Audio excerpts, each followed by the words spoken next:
Je crois que dans le contexte dans lequel on vit aujourd'hui, pour moi la question essentielle c'est l'avenir de ce pays. Qu'est-ce qu'il est en train de devenir? Où est-ce qu'on va? Et je crois que la première mesure c'est de faire de l'économie, mais pas de l'économie classique, bien sûr. C'est de considérer qu'il est urgent de voir où en est la France et d'oser enfin faire de la stratégie à partir de la France. Alors, faire de la stratégie à partir de la France, c'est prendre d'autres chemins que ceux qui sont empruntés depuis très longtemps. Le premier qui est pour moi le plus évident, c'est que les États-Unis ne sont plus, depuis la fin de la Seconde Guerre mondiale, notre porte de secours. Alors, je ne vais pas rentrer dans le détail, mais le monde de l'après-guerre froide, tel qu'il est en train de se révéler depuis pas mal de temps maintenant, nous apprend jour après jour qu'il va falloir qu'on compte sur nous-mêmes. Et pas sur un espèce de marché lointain qui, par la force de sa monnaie dollar, par sa capacité de réactivité, de croissance, etc., va nous tirer positivement vers la croissance éternellement. Ça, je crois que c'est une vision, à mon avis, fausse, gravement fausse de la réalité. Donc dans cette première mesure, c'est pour ça que je dis partons de la France telle qu'elle est dans le monde réel. La France telle qu'elle est dans le monde réel aujourd'hui, c'est une puissance affaiblie, moyenne, que la dissuasion nucléaire certes continue à positionner à un certain niveau des relations internationales, mais sur le plan économique, ça ne lui sert pas à grand-chose, il faut quand même être clair. Donc on a une situation économique qui est quand même très dépréciée, avec des problèmes lourds, que ce soit la grande difficulté à se projeter vers l'Asie, un déficit du commerce extérieur qu'on n'arrive plus du tout à combler alors que dans le temps on y arrivait par les grands contrats, etc. Une désindustrialisation très importante, des territoires dont une partie sont complètement, je dirais, en déshérence, et là-dessus une politique de l'urgence du coup par coup, avec surtout un constat, c'est que les élites françaises, ça fait des dizaines d'années en fait qu'elles fonctionnent à un rythme qui est celui que je décrivais il y a 2 minutes, c'est-à-dire on attend que les États-Unis nous donnent le là pour, un peu comme un musicien, pour aller de l'avant. C'est plus possible ça. Alors évidemment, dire ça comme ça, c'est saisissant. C'est-à-dire que ça rassure pas. Bien entendu, le politiquement correct, c'est de rassurer, donc de continuer dans ce qui a été tracé depuis le début. Mais je crois qu'il faut arrêter de rêver.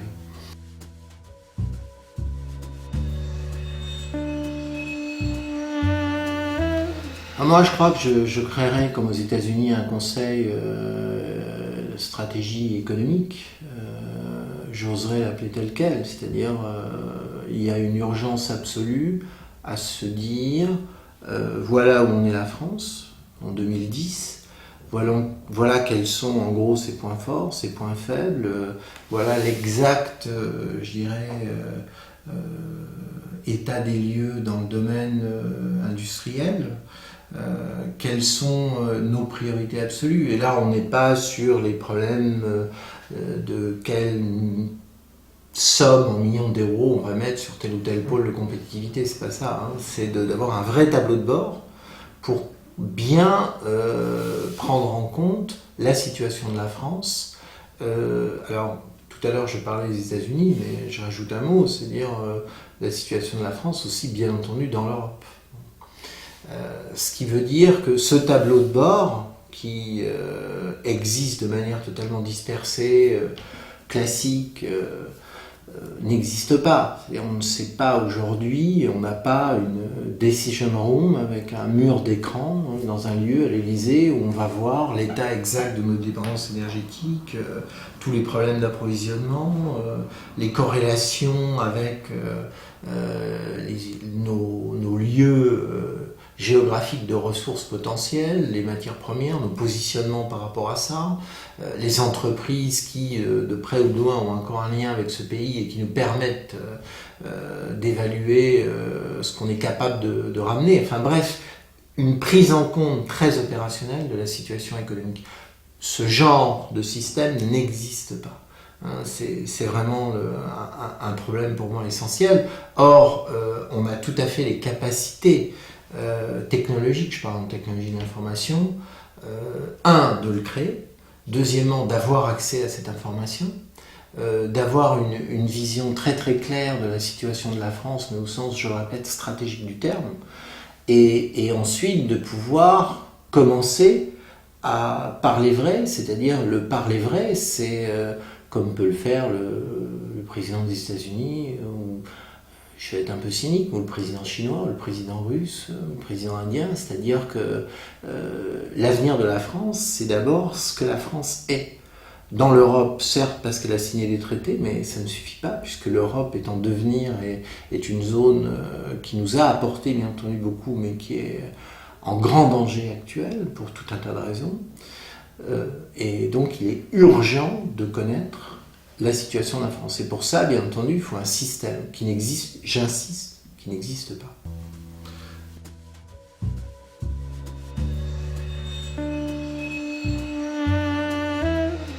Il y a vraiment des priorités, des urgences absolues. Je prends un exemple. Je suis président de la République et j'ai donc à ma disposition un certain nombre d'instruments. Si je prends le cas des services de renseignement, un sujet quand même assez sensible, si je vais sur le site de la Défense nationale, donc du ministère de la Défense, et que j'arrive sur le site de la Direction générale de la sécurité extérieure. Pourquoi je parle de cet organisme? Parce que cet organisme sert à collecter de l'information à l'extérieur de la France. Eh bien, je constate que les deux grandes missions de la DGSE, c'est l'antiterrorisme et la contre-prolifération. Et à mon grand, très très grand étonnement, je vois que la mission qui est celle du renseignement économique, c'est-à-dire d'aller trouver là où l'information stratégique est utile pour aider notre pays à se développer, ce n'est pas une mission de la DGSE. Ça l'est pour l'équivalent du service britannique qui le revendique en page d'accueil de son site, ça l'est pas pour le nôtre. Et là, je dis, il y a un problème. Il y a un problème, c'est-à-dire qu'on a plusieurs milliers de personnes, plusieurs centaines sont déployées à l'étranger. C'est un des moyens d'acquisition d'informations qui est quand même, en principe, un de nos moyens les plus élaborés. Qu'est-ce qu'on constate? On constate qu'un maximum d'appels d'offres aujourd'hui sur les marchés difficiles, compliqués, sont de plus en plus parasités par des jeux d'influence, par des manipulations informationnelles, par des opérations d'espionnage, par des opérations d'interception au niveau du type échelon et autres. Bon. Et je constate, sans comprendre, que l'une des missions régaliennes déterminantes du seul système d'acquisition de renseignements à l'extérieur de notre pays n'est pas missionné pour ça. Alors on va me dire, oui, ils le font, mais ils ne le disent pas. Non. Justement, on est dans un pays où ce qui est écrit a une valeur. Pas ce qui est susurré du bout des lèvres au coin d'un couloir et ce qui se fait ponctuellement. Ça n'a aucune valeur. Et là, on a déjà un problème. On a déjà un problème parce que lorsque j'entends des économistes me dire un des problèmes endémiques de l'économie française, c'est sa difficulté à se déployer hors des zones traditionnelles d'échange. Exemple, aller vers l'Asie. Alors, il est bien évident que missionner la DGSE vers l'Asie, ce qui pour moi serait une priorité absolument essentielle, c'est pas espionner tous les pays possibles pour connaître leur... Non, c'est pas ça le problème. Le problème, c'est y être influent. Y être influent. Or, pour être influent là-bas, il faut avoir des gens qui habitent là-bas, qui connaissent, qui pratiquent la langue, qui y sont longtemps. Et lorsque, par exemple, ils quittent la DGSE, qui est une politique des ressources humaines, pour qu'il y ait tout un tas d'anciens qui continuent à habiter dans ces zones et qui tiennent à jour des carnets d'adresses, qui soient des relais, comme ça se passe pour les Allemands avec leurs fondations, leurs instituts techniques ou d'autres pays, exactement. On n'a pas ça. Parce qu'il faut bien voir qu'il y a toujours un lien entre une chose et un fait. Le fait que la DGSE n'ait pas comme mission stratégique l'acquisition du renseignement stratégique pour le développement économique de la France, ça se traduit par quoi concrètement sur le plan humain? Ça veut dire que lorsque des entreprises d'origine française veulent aller vers l'Asie, très souvent, elles passent par des sous-traitants pour avoir de l'information, et ces sous-traitants, ce sont souvent des anciens du renseignement britannique, du renseignement australien, du renseignement néo-zélandais, du renseignement américain, des anciens de la police de Hong Kong, qui font très bien leur métier, mais qui sont tous poreux. C'est-à-dire qu'on passe par des gens qui donnent l'information à un moment donné à une centrale de renseignement étrangère. Bon. Ça veut dire qu'elle ne nous appartient pas réellement, cette information. Ça veut dire qu'on travaille avec, un soutien, des sondes dans les veines, mais avec des dérivations. Bon, ce qui veut dire qu'on ne travaille pas très bien, très sincèrement. Là, on a un vrai souci. Ça fait très longtemps que ça dure, cette situation. Ça fait très longtemps que ça dure. Le déficit vers l'Asie, ça fait 20 ans. Le dossier dans le journal Le Monde qui disons, imprimait la durée et la pérennité de ce déficit, ça fait déjà plus de 10 ans. Et ce n'est pas une anecdote, c'est-à-dire que l'Asie est la première région économique du monde. Quand tu me dis, je suis président de la République, quelle est la première décision que je prends, je considère que si j'ai effectivement une décision en ronde, si je vois l'état réel de la France, et que je vois cette espèce de trou noir qui est les très mauvais résultats de l'économie française en Asie, pas des quelques groupes du CAC 40 qui ont des succès, bien sûr, mais ce sont quelques groupes du CAC 40, c'est pas l'économie de la France. Bon. Et bien là, je dis, il y a des mesures à prendre. Si j'oriente la DGSE vers le renseignement économique, je n'aurai aucun mal à le faire. Personne ne pourra me le reprocher, puisque mon objectif, c'est de développer de l'activité économique, c'est de créer de l'emploi, c'est de faire fonctionner les entreprises qui sont installées notamment en France. Bon. Mais ça n'a jamais été fait, ni par François Mitterrand, ni par Jacques Chirac, et ni par Nicolas Sarkozy. Pardon. Là-dessus, c'est intéressant. Ni par Nicolas Sarkozy.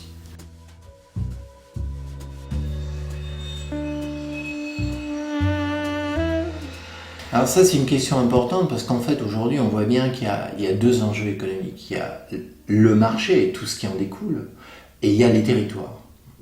Et il y a toujours eu ces deux enjeux. Après-guerre, il fallait reconstruire la France, on parlait d'aménagement du territoire, et là, il y avait une politique appropriée pour remettre sur pied un pays, et ensuite, éventuellement, faire en sorte que le réseau autoroutier irrigue mieux un certain nombre de régions, etc. Aujourd'hui, il y a toujours ces deux enjeux, mais qui sont complètement différents. Bon. L'enjeu du marché mondial, on voit bien, on a effectivement un bilan positif par rapport à un certain nombre d'entreprises multinationales, ça c'est incontestable, avec des résultats très intéressants, puisque leur classement est plutôt très très bien positionné dans l'échelle mondiale. Mais c'est une toute petite partie de notre économie. La véritable économie aujourd'hui, c'est l'économie des petites, moyennes ou très petites entreprises. Et là, en revanche, on n'est pas du tout dans une situation très favorable. On est victime de tous les effets de la mondialisation, des effets négatifs, avec les problèmes de délocalisation, de la désindustrialisation, de l'abandon d'un certain nombre de champs d'activité, etc. Et là, on voit bien que le grand problème français, il est sur quelle stratégie avoir pour un pays qui, au niveau de son économie réelle de petites et moyennes entreprises, a toujours bien vécu dans la continuité des grands contrats et dans le sillage des grands groupes. Bon. Ça ne marche plus, ça. Donc, on attend du politique une stratégie économique en phase avec les réalités de territoire. Ça, c'est un problème énorme. Pourquoi ? Parce que tu te doutes bien que ce n'est pas un président de la République sur un mandat qui peut résoudre la question. C'est toute une culture politique. Et le grand problème français, c'est que c'est pas la France jacobine et la France girondine, c'est qu'on a une classe politique qui est totalement clientéliste, qui n'a aucune vision stratégique du pays, qui a une vision des villages gaulois, avec le mandat électoral en bout de ligne, et c'est tout. Donc on a une très très grande difficulté à faire naître ce qui existe dans d'autres régions d'Europe ou pays d'Europe. L'Italie, on s'en moque souvent en termes d'État, n'empêche qu'il y a la Ligue du Nord, et là, derrière la Ligue du Nord, il y a un tissu de PME avec une vitalité de conquête et de créativité industrielle qui n'existe nulle part ailleurs en France. Et là, on voit bien, et désolé de le dire, je ne suis pas un partisan de la Ligue du Nord, mais je constate en tout cas une corrélation très très forte entre une activité économique territoriale et une activité politique. Il n'y a pas d'équivalent en France. Il n'y a pas d'équivalent en France. Mais c'est la même chose dans certains Länder allemands. C'est la même chose dans certaines régions du nord de l'Europe, quand on regarde ça de près. C'est la même chose en Flandre, en Belgique, etc. Il y a des dynamismes économiques qui sont très fortement articulés avec des réalités politiques de territoire. En France, cela n'existe pas. Cela n'existe pas. Et ce n'est pas les Verts qui représentent une alternative dans ce domaine-là. Ils sont totalement incapables d'imaginer quoi que ce soit dans ce domaine, pas plus qu'aucune autre force politique, qu'elle soit nationaliste ou pas d'ailleurs. Donc on a un véritable problème, c'est-à-dire qu'est-ce qu'on fait à partir du territoire en France? Et pour faire quelque chose à partir du territoire en France, c'est pas le député de Clochemerle, qu'il soit du PS ou du MP, cette force politique-là, elle est morte. C'est qu'est-ce qu'on fait à partir d'un territoire où il y a une population qui vit dessus et qui veut survivre, se développer, et donc obligatoirement, il faut qu'on sorte de tous les sentiers battus de ce que fut l'histoire économique de la France depuis qu'elle existe, puisque nous ne sommes plus une économie de subsistance, puisque nous avons aujourd'hui des problèmes énormes à résoudre. Ça veut dire qu'il faut se mettre dans des situations complètement nouvelles. Cette nouvelle élite politique-là, elle n'existe pas.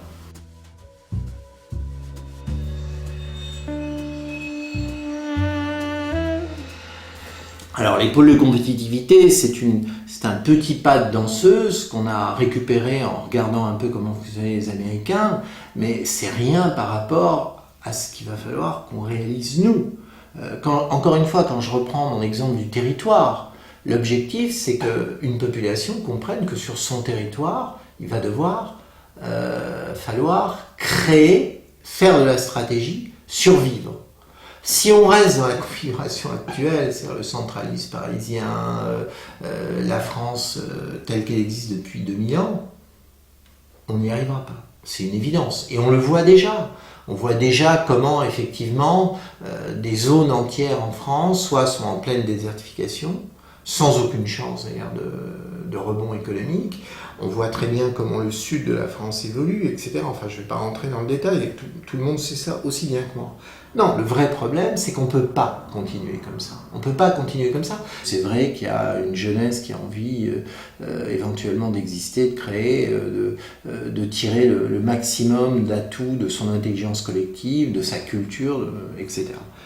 Mais encore, pour ça, encore faut-il pouvoir agir. Aucune force politique en France n'a décidé de se faire harakiri en disant voilà, nous allons examiner pourquoi nous ne savons pas utiliser les fonds européens. Si je veux positionner à mi-mise en plage, parce que j'ai des crédits européens en matière de technologie de l'information, 3-4 individus venant d'une zone hors des Landes pour qu'ils y restent, mais pour le maire de Mimizan, c'est pire que la révolution bolchevique, ça voudrait dire quoi ?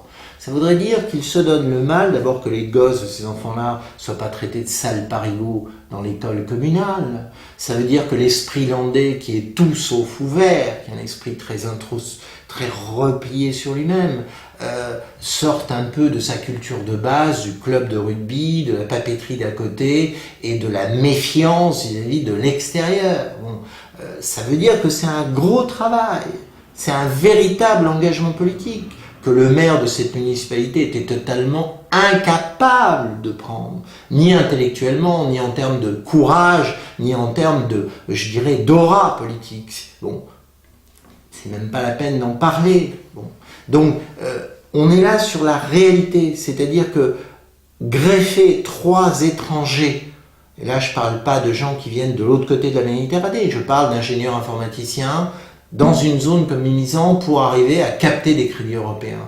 Mais c'est aussi dur que de mettre les matelots du cuirassé Potemkin en révolte. Il faut bien comprendre que c'est ça la réalité. C'est-à-dire que quand je dis il va falloir une nouvelle élite politique, cette nouvelle élite politique, elle va naître de quoi?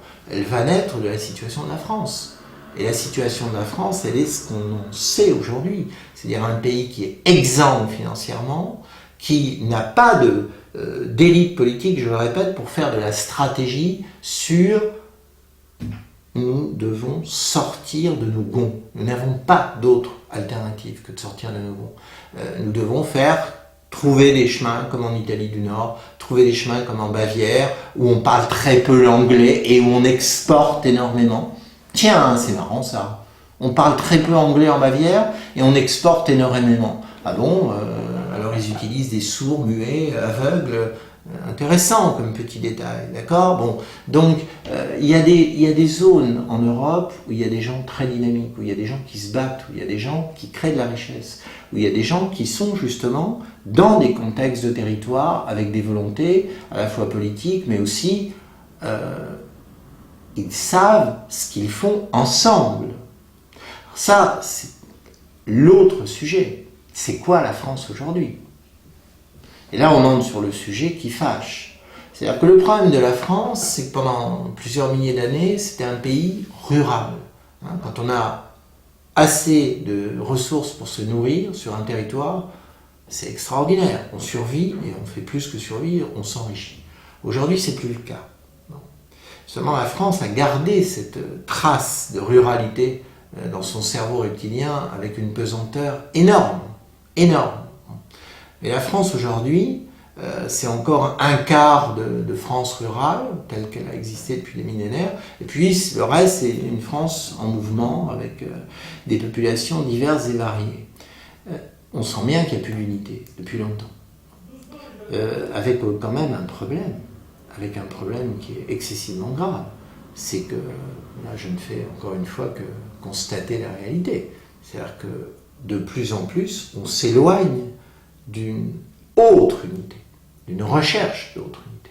Et c'est pas les discours rassurants de Martine Aubry en termes de force d'alternance ou de que sais-je, ou même de Marine Le Pen au Front National, c'est pas ça qui crée une autre unité. Il n'y a pas stratégiquement un courant qui fait comprendre à une majorité de Français qu'il y a une autre unité possible. Ça n'existe pas.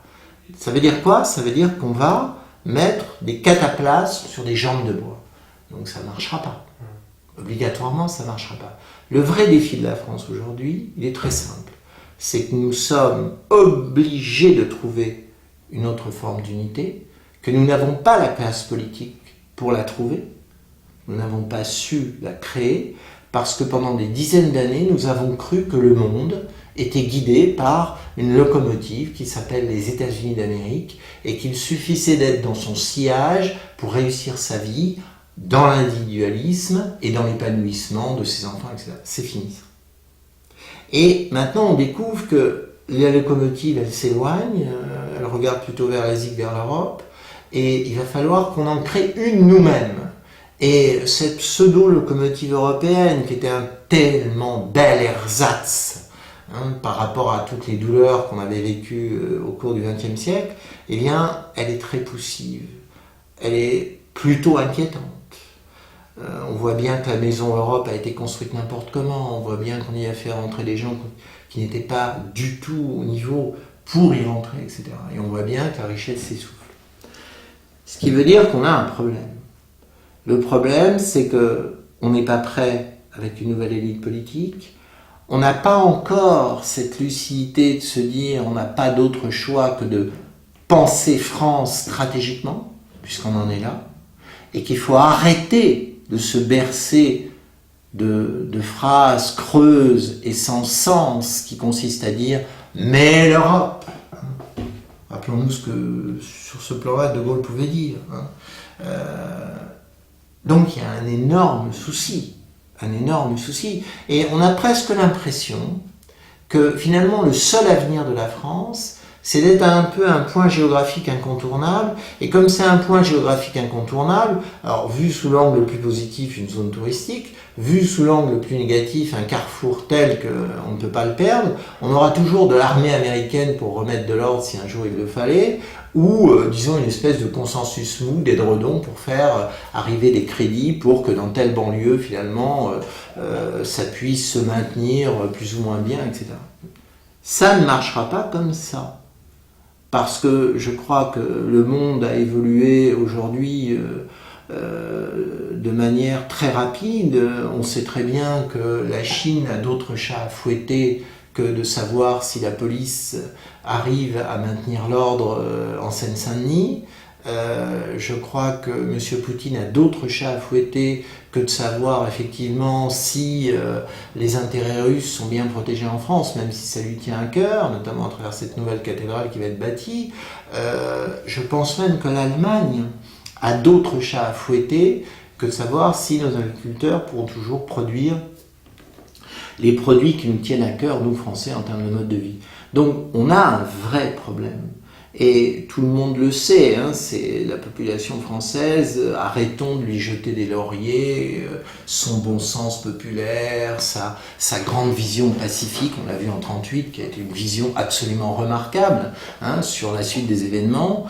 C'est vrai qu'il fallait absolument faire la paix avec Adolf Hitler, on a bien vu, c'était un résultat extraordinaire. Bravo la population française en 1938, sa grande clairvoyance. Hein.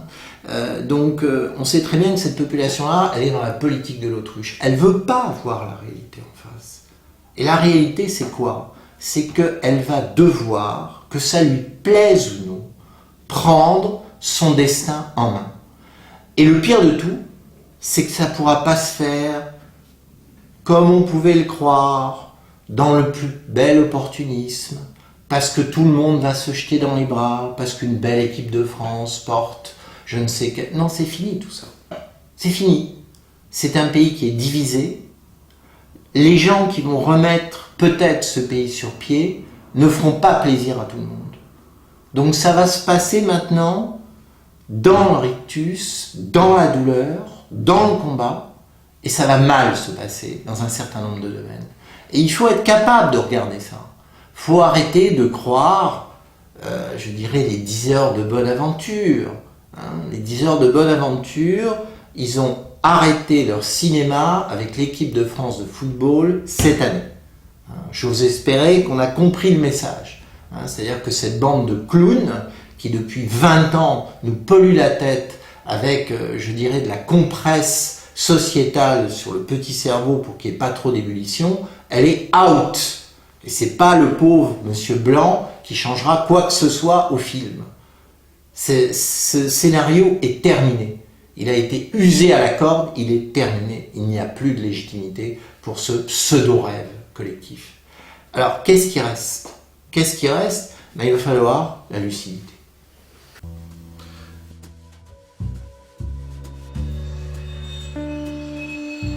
On sait en gros comment ça se passe dans ces cas-là. Et c'est très très dur.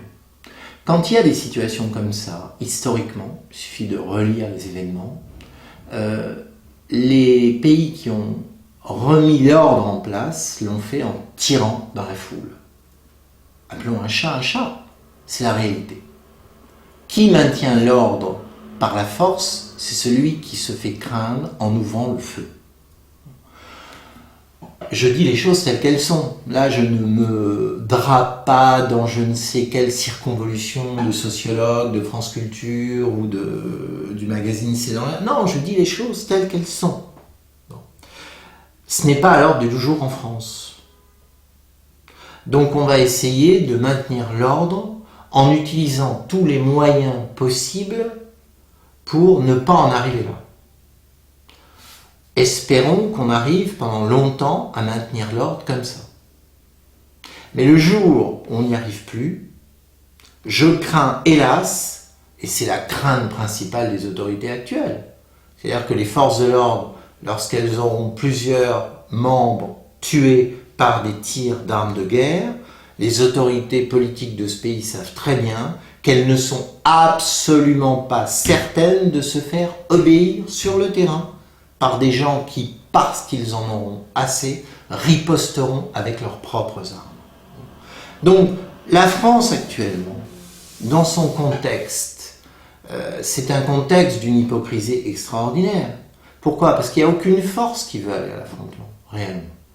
Tout le monde est bien content de tirer ses petits bouts de ficelle dans son coin, quel que soit son niveau de plaisir, de misère ou de réalité. Bon. Seulement, le problème, c'est que ça ne marche pas comme ça, par alchimie positive, avec une espèce de mouvement de marée allant dans le sens de la violence, puis du refoulé de la violence, etc. Le jour où, effectivement, on en arrive à ce que j'appelle une rupture de digue, c'est-à-dire à l'événement qui ne devait pas se dérouler, donc à mort d'homme, donc à lynchage de citoyens français, quelles que soient leurs origines, mort de membres des forces de l'ordre en état de légitime défense, etc. etc. Là, je crois que même si celui qui a tiré porte plainte parce qu'on a riposté contre lui, bon, ce délire-là, parce que là on est en plein délire, va s'arrêter très très vite. Et moi, ma crainte, elle est très simple. C'est que on sorte un peu la tête de l'autruche du sac, si vous voulez, et qu'on regarde les choses telles qu'elles se passent. Les choses telles qu'elles risquent de se passer, elles sont très simples. Il y a un nombre de forces de l'ordre disponibles. Si les tensions sociétales débordent ce cadre numérique et qu'on commence justement à rentrer sur des phénomènes irréversibles, le pouvoir d'État fera ouvrir le feu sur la foule. Point à la ligne. Et cette réalité-là, il faudra bien la regarder en face un jour ou l'autre. Et il ne s'agit pas de parler de guerre civile ou pas de guerre civile. Il y a un moment donné où si l'État doit se maintenir, il utilisera tous les moyens pour se maintenir. C'est une évidence. Et même si un politique a une crainte absolue de perdre les futures élections présidentielles à cause de ça, il sera obligé de cautionner ce qui sera passé. Parce que c'est ainsi qu'un État survit à une situation de crise. Quelle que soit la nature du régime, il y a déjà eu des phénomènes comme ça sous la République, aussi bien sous des gouvernements de gauche que sous des gouvernements de droite. Et je plains très sincèrement ceux qui actuellement sont de l'opposition et font la morale, parce que le jour, si ce jour arrive, ils sont aux affaires et ils ont à cautionner des tirs sur la foule. Ça sera très intéressant d'écouter ce qu'ils vont dire ce jour-là, ces gens-là.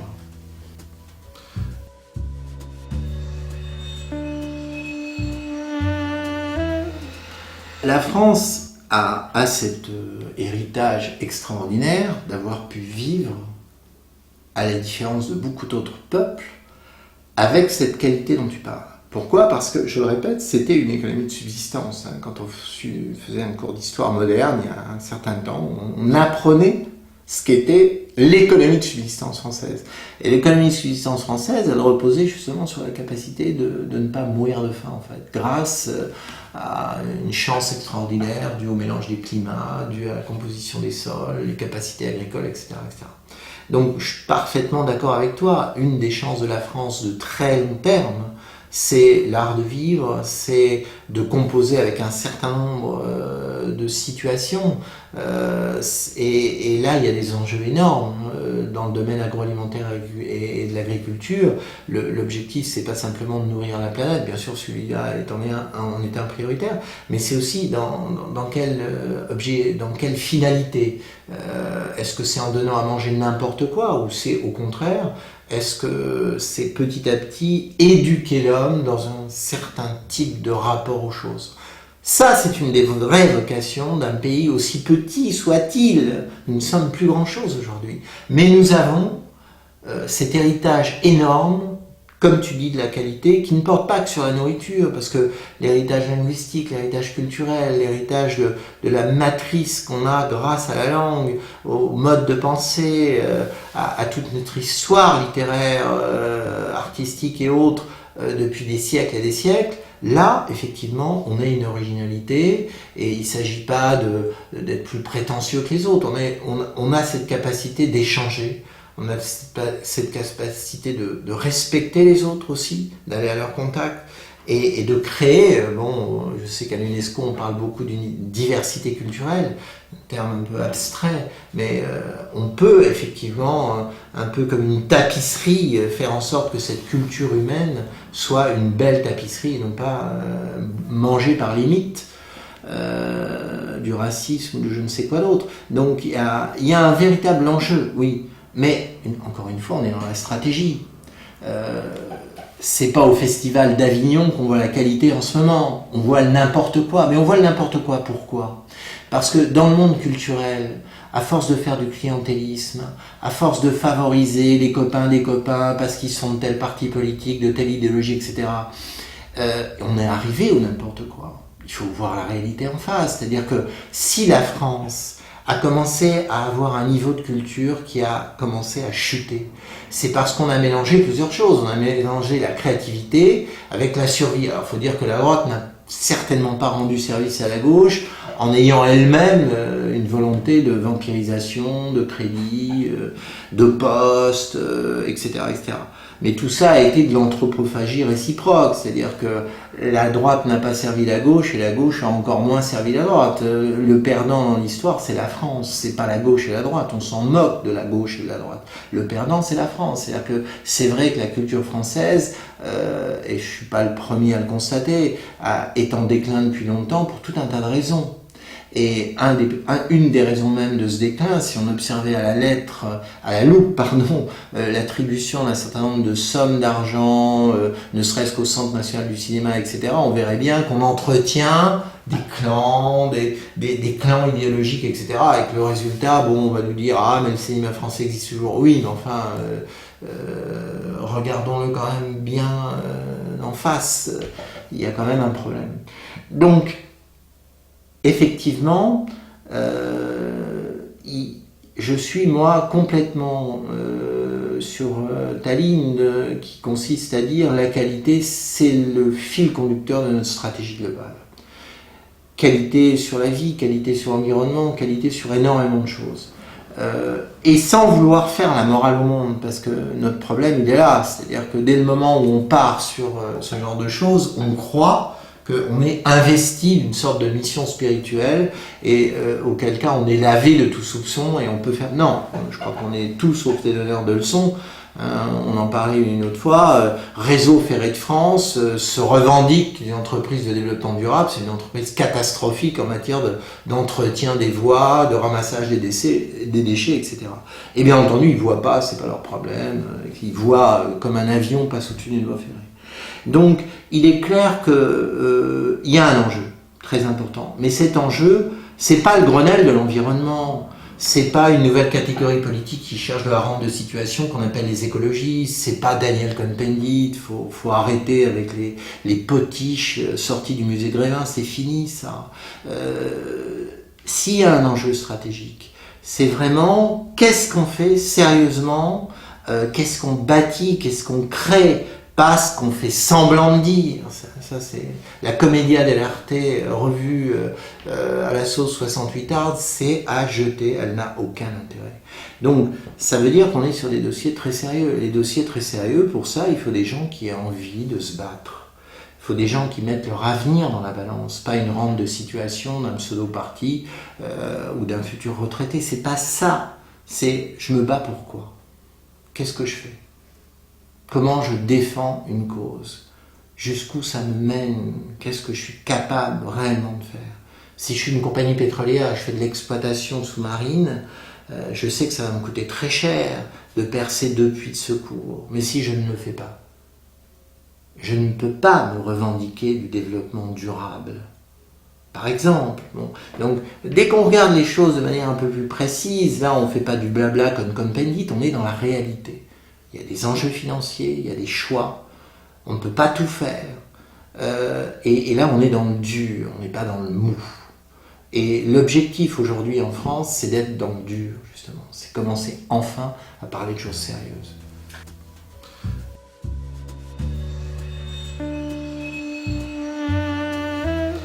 Alors, le problème, il est que si on avait le courage de sortir d'une Europe considérant que ce n'était pas la bonne optique, il faut qu'on ait la classe politique. Car le problème, il est là. J'ai presque envie de dire, là je vais être cynique, c'est qu'on est condamné pour l'instant à rester dans le bateau européen parce qu'on n'a pas les moyens d'en sortir. Il ne s'agit pas de dire on va en sortir, non. Pour moi, avoir les moyens d'en sortir, je le répète, c'est qu'un État comme la France ne vive plus à l'état de la Troisième République avec ses motards qui portent les messages, etc. Mais qu'on est à l'Élysée, qu'on ne soit plus à l'Élysée, parce que l'Élysée, c'est pas un lieu apte pour piloter un pays, c'est un musée. Donc il faudrait qu'on soit dans un lieu moderne, avec un équipement tout à fait accessible, qui n'est pas si coûteux que ça, et qu'on travaille de manière moderne. Et pour ça, il faut changer de décor. Ça a l'air de rien, mais c'est fondamental. Là où travaille aujourd'hui le président de la République, ce n'est plus un lieu opérationnel. Au XXIe siècle, ce n'est pas sérieux de le prétendre. C'est pas parce qu'il y a quelques beaux bureaux, des dorures, non, ce n'est pas opérationnel. Donc si on veut commencer à travailler autrement dans un pays comme le nôtre, d'abord on va dans des lieux opérationnels. On se donne les moyens de travailler, pour faire simple. Bon. Ce qui veut dire aussi qu'on va changer la formation des élites. Alors déjà en disant ça, quand on sait qu'il faut pratiquement un décret pour changer l'intitulé d'un cours à l'École nationale d'administration, on voit qu'on n'est même plus dans l'Empire ottoman, là, on est dans, je ne sais pas quelle temporalité d'empire désuet, bon, c'est plus possible. Donc il est clair qu'il y a à la fois la manière de travailler dans les lieux, avec les bons moyens, les bonnes grilles de lecture, les bonnes informations qui existent, au lieu de continuer à les éparpiller comme à l'époque de la Troisième République. Non, on est à l'époque de la mondialisation, on est dans le temps réel, donc il faut arrêter. Deuxièmement, il faut des gens capables de réfléchir comme ça. L'énarque qui travaille jusqu'à minuit tous les soirs dans un cabinet ministériel avec des gros dossiers épais, c'est un dinosaure. C'est pas de ça dont on a besoin. On a besoin de gens qui travaillent avec l'assimilation des nouvelles règles de travail, avec l'accès aux informations réelles, partagées, essentielles. Et vous avez bien compris là que quand je dis ça, son petit avenir dans un cabinet ministériel, moi je m'en fous. Ne m'intéresse pas. Ce qui m'intéresse, c'est l'ensemble de cette ruche d'abeilles, quel miel elle va produire. Là, oui. L'intérêt collectif. Le mot intérêt général, c'est une des pires expressions sans saveur. Ce que j'aime pas dans le vocabulaire républicain, c'est un peu ce qui est sorti du comité de salut public, du comité de sûreté générale. C'est quand l'homme, il n'existe plus. L'intérêt général, le mot général, l'homme, il n'existe plus dans cette expression. Pour moi, c'est un vocabulaire terrible. C'est un vocabulaire qui vide l'homme de son sang, de sa substance. Donc, moi, intérêt collectif, ça a un sens. Oui, là on sait pour qui travaillent les uns et les autres. Et pour moi, la priorité, c'est de redonner du sens. C'est de redonner des valeurs collectives et non pas intérêt général. Des valeurs collectives à un ensemble d'individus, une population qui vit sur un territoire avec un destin commun, sachant que le monde est chaotique, compliqué, qu'on ne nous fera aucun cadeau, et que ceux qui se gargarisent de langages qui nous ont amenés au pire, cela, ce n'est pas cela notre avenir. Cela, ils continuent à travailler pour eux-mêmes, mais pas pour ce pays. Moi, personnellement, mon petit destin, ma petite réalité, je ne suis rien du tout, elle est pour ce pays, et pas plus.